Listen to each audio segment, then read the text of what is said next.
కూడా కూటమి ఈవీఎంల ద్వారా గెలిచిందని చెప్పేసి పదే పదే వైఎస్ఆర్ కాంగ్రెస్ పార్టీకి నాయకులు చెబుతున్నటువంటి సిచ్యువేషన్. మరి ఇప్పుడు రాహుల్ గాంధీ కూడా ఇంచుమించు అదే పాటని అందుకున్నటువంటి నేపథ్యంలో ఎందుకని వైఎస్ఆర్ కాంగ్రెస్ పార్టీకి సంబంధించిన నాయకులు దీన్ని ఒక ఉద్యమంగా తీసుకోలేకపోతున్నారు? అంటే వాళ్ళు చేసినటువంటి ఆరోపణల్లో వాస్తవం లేదా, లేకపోతే రాహుల్ గాంధీ తోటి కలిసి వెళ్ళడం నచ్చకనా, లేకపోతే రాహుల్ గాంధీ తోటి వెళ్తే బీజేపీకి దూరం అవుతాం అనేటటువంటి ఆందోళన ఏమై ఉండొచ్చు అంటారు?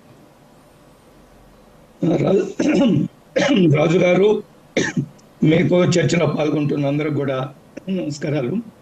వైఎస్ఆర్సీపీ ఎందుకు వాళ్ళు ఆ విధమైన స్టాండ్ తీసుకున్నారు, వాళ్ళ యొక్క ఆలోచన విధానం ఏమిటనేది వాళ్ళు చెప్పవలసి ఉంది. భారతీయ జనతా పార్టీగా నేను ఎటువంటి వ్యాఖ్య చేయదలుచుకోలేదు. బహుశా వాళ్ళు ఓట్ల చౌర్యం జరగలేదు కాబట్టి మనం మాట్లాడవలసిన అవసరం లేదని వాళ్ళు అనుకున్నారేమో, లేదా 151 సీట్లు వచ్చినప్పుడు అప్పుడు ఈవీఎంల పని తీరు బ్రహ్మాండంగా ఉంది. ఈరోజు 11 సీట్లు వస్తే ఈవీఎంలు మేనేజ్ చేశారు, ఈవీఎంలు కరెక్ట్ కాదని ఒక పెద్ద ఎత్తున ప్రచారము. కాబట్టి ఈ దొంగ ఓట్లు లేదా దొంగ ఓట్లు వేరు, ఓటర్ లిస్టులో తప్పులు వేరు. అది బహుశా రాహుల్ గాంధీ గారు చాలా కన్ఫ్యూజ్ అవుతున్నారు. దేశంలో ప్రతిపక్ష నాయక పార్టీలు కూడా చాలా కన్ఫ్యూజ్ అవుతున్నారు. ఓటర్ లిస్టులో తప్పులు ఉన్నాయి. ఇది ఈ రోజు వచ్చింది కాదు, దేశంలో ఎన్నికలు ప్రారంభమైనప్పటి నుంచి కూడా ఓటర్ లిస్టులో తప్పులు ఉన్నాయి. ఓటర్ లిస్టులో తప్పులు వేరు, దొంగ ఓట్లు అనే విషయం రాహుల్ గాంధీకి అర్థం కావాల్సి ఉంది, ప్రతిపక్ష పార్టీలకు అర్థం కావాల్సి ఉంది. వైసీపీ ఎటువంటి ఎందుకు వ్యాఖ్యలు చేయడం లేదు, వైసీపీ యొక్క విశ్వాసం ఏమిటి, వైసీపీ ఆలోచన విధానం ఏమిటి, వైసీపీ ఏ విధమైన సంబంధాలు రాహుల్ గాంధీ తోటి పెంచుకోవడానికి ప్రయత్నం చేస్తుంది, లేదా రాహుల్ గాంధీ తోటి ఎటువంటి అనేక సందర్భాల్లో రాహుల్ గాంధీ పైన మన ఈ మధ్యకాలంలో జగన్మోహన్ రెడ్డి గారు చేసిన వ్యాఖ్యలు వైరల్ అవుతున్నాయి. గతంలో ఆయన ఏందండి పనికి మాలిన పని బాట లేకుండా ఆయన ఈ దేశంలో ఎప్పుడు ఉంటాడో తెలియదు, విదేశాలకు ఎప్పుడు వెళ్తాడో తెలియదు, ఆ మనిషిని గురించి ఎందుకు మాట్లాడుకోవాలా అని జగన్మోహన్ రెడ్డి గారు చేసిన వ్యాఖ్యలు చాలా స్పష్టంగా సోషల్ మీడియాలో కూడా ఉన్నాయి. కాబట్టి వైసీపీ వారి వైఖరిని గురించి నేను వ్యాఖ్యానించవలసిన అవసరం లేదు. ఒకటి. రెండోది, రాజుగారు, మహారాష్ట్ర ఎన్నికల తర్వాత ఇటీవల కాలంలో మహారాష్ట్ర కాంగ్రెస్ పార్టీ అక్కడ హైకోర్టుకి వెళితే ఇక్కడ దొంగ ఓట్ల లేదా ఓటర్ లిస్టుల తప్పులు లేదా ఎన్నికలు సక్రమంగా జరగలేదని హైకోర్టు చాలా స్పష్టంగా చెప్పింది. ఇది ఏమాత్రం నిజం కాదు, ఎన్నికలు సక్రమంగా జరిగాయి, ఓటర్ లిస్టులు సక్రమంగా ఉన్నాయని చాలా స్పష్టంగా హైకోర్టు చెప్పింది.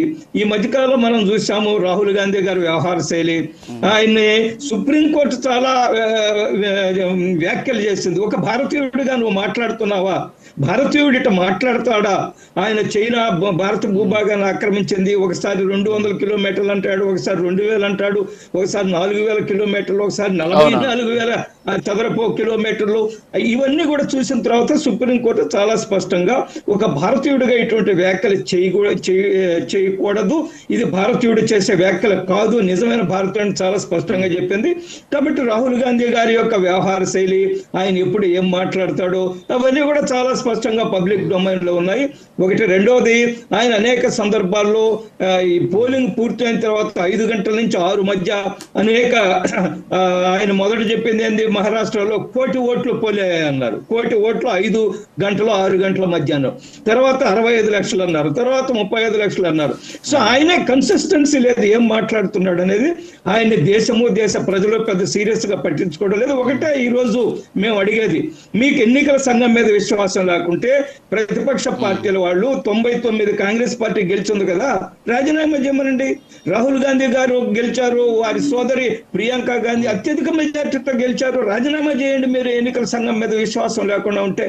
ఇవన్నీ కూడా ఓటమిని జీర్ణించుకోలేక నరేంద్ర మోడీ గారు ఈ దేశంలో ప్రపంచంలో ఒక గొప్ప నాయకుడు అవుతున్నాడు, ఆయన్ని ఓడించడం మన వల్ల కాదని ఈ రోజు ఈ పెద్ద ఎత్తున తప్పుడు ప్రచారం చేస్తున్నారు తప్ప అందులో ఏమాత్రం నిజం లేదు. నేను చెప్పాను, ఓటర్లో తప్పులు ఉంటాయి, తప్పులు ఉన్నాయి కూడా చాలా సందర్భాల్లో మనం. కానీ దొంగ ఓట్లు వేశారు, గెలుచుకున్నారు, దొంగ ఓట్లతో గెలిచారు, ఓట్ల దొంగిలించారు అనేది ఇది శుద్ధాబద్ధము.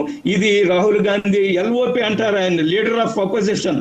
కొన్ని సందర్భాల్లో ఆయన లీడర్ ఆఫ్ పాకిస్తాన్ గా వ్యవహరిస్తున్న సందర్భాన్ని కూడా మనం చూసాం. కాబట్టి దేశ ప్రజలు ఆయన్ని సీరియస్ గా తీసుకోవడం లేదు.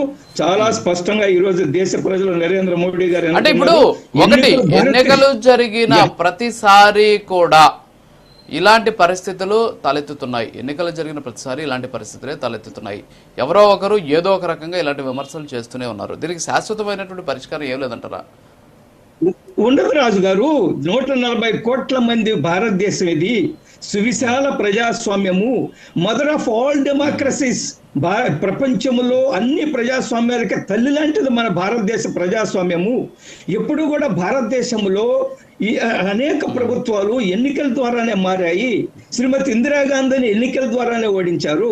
మళ్ళా మొరార్జీ దేశాయ్ జనతా పార్టీని ఎన్నికల ద్వారానే ఓడించారు.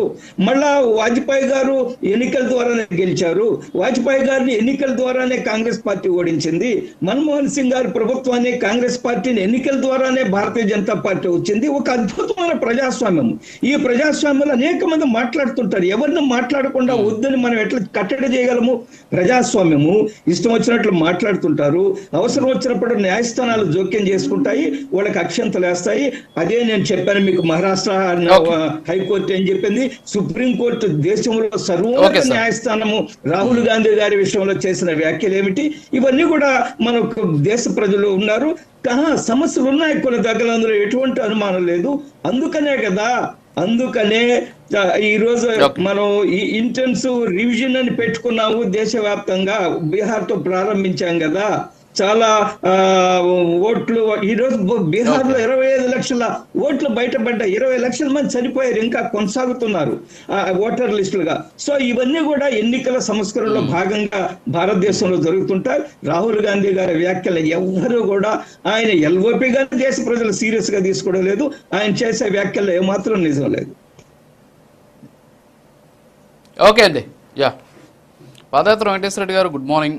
సో ఓవరాల్గా మొదటి నుంచి కూడా కూటమి అంత స్థాయిలో 164 సీట్లతోటి గెలిస్తే మీ పార్టీ మొదటి నుంచి ఒకే ఒక్క స్టాండ్. మీ పార్టీ సంబంధించిన నాయకులు ఎప్పుడు మాట్లాడినా ఎక్కడ మాట్లాడినా ఒకే మాట అంటున్నారు, ఇది ఈవీఎంలతోటి గెలిచింది, మొత్తం కూడా చాలా వరకు కూడా గోల్మాల్ జరిగిందని చెప్పేసి మీ పార్టీకి సంబంధించిన నాయకులంతా కూడా ఈసీకి గతంలో కలిసినటువంటి పరిస్థితి.